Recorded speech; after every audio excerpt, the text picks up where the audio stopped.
അമ്മ എന്റെ ഫ്രണ്ട്സ് വല്ലതും ആണെങ്കിൽ ഞാൻ ഇവിടെ ഇല്ലെന്ന് പറഞ്ഞാണ്. എന്താ തുറക്കത്ര താമസം? അവന്തി ഓറിയോ അവന്തി അമ്മ. അവൻ പുറത്തോട്ട് വിടാ. അമ്മ എന്നാങ്കി അമ്മയുടെ ഈ മാസത്തെ മരുന്ന് അവൻ വരുമ്പോ എന്നെ വിളിക്കാൻ പറഞ്ഞ ഞാൻ കൊണ്ട് പോന്നെ. പോയമ്മ അവൻ ഗൾഫിൽ നിന്ന് ആരെങ്കിലും വന്നു കഴിഞ്ഞാൽ ഇതേപോലെ ഒരു ഒത്തവന്മാര് വരും പെട്ടിക്കകത്ത് കൈയിട്ട് വരാൻ. നിക്കടാ അവിടെ. എന്താ നിന്റെ വിചാരം? അവൻ വന്ന് നിന്നെ പെട്ടിട്ട് കൈയിട്ട് വരാനാണെന്നോ? അല്ല, നിന്റെ പറച്ചില് കേട്ടാ തോന്നുന്നു നീ ഈ കുടുംബം നന്നാക്കാൻ വേണ്ടിയിട്ടാണെന്നൊന്നും കെട്ടി ഒരുങ്ങി ഗൾഫിലോട്ട് പോയെന്ന്. നിനക്കൂടെ നല്ല ജോലി നല്ല സാലറി ഇല്ലായിരുന്നോ?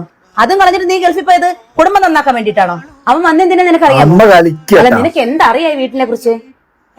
അല്ല, നീ എനിക്ക് നല്ലൊരു കാര്യം ചെയ്ത്. നീ പോകുന്നതിന് ഇവിടെ കുറച്ച് നല്ല കൂട്ടുകാരെ ഒപ്പിച്ചിട്ടിട്ട് പോയി. അവന്മാരുണ്ടായതുകൊണ്ടാ ഇവിടെ പല കാര്യങ്ങളും നടന്നു പോകുന്നത്. അവളോട് ചോദിച്ചു നോക്ക്. അവർക്ക് എന്തെങ്കിലും അത്യാവശ്യം പോവേ വരികയോ ചെയ്യണമെന്നുണ്ടെങ്കിൽ അവന്മാരാരെങ്കിലും ഒന്ന് വിളിക്കുക ചെയ്യുന്നത്. എന്നിട്ട് അവൻ വന്നിരിക്കുന്നത്. അമ്മ അത് വിട്. അമ്മക്ക് ഞാൻ എന്തോ കൊണ്ടുവന്നു നോക്കുക. മക്കളെ, അമ്മയ്ക്ക് വേണ്ടത് ഒന്നും അതിനകത്ത് കാണത്തില്ല. എനിക്ക് വേണ്ടത് ഏതേ അവൻ കൊണ്ടുവന്നിട്ടുണ്ട്. മോനെ ശരിയായ വീഡിയോ കേട്ടോ, ശരിയായ കണ്ടുണ്ട്.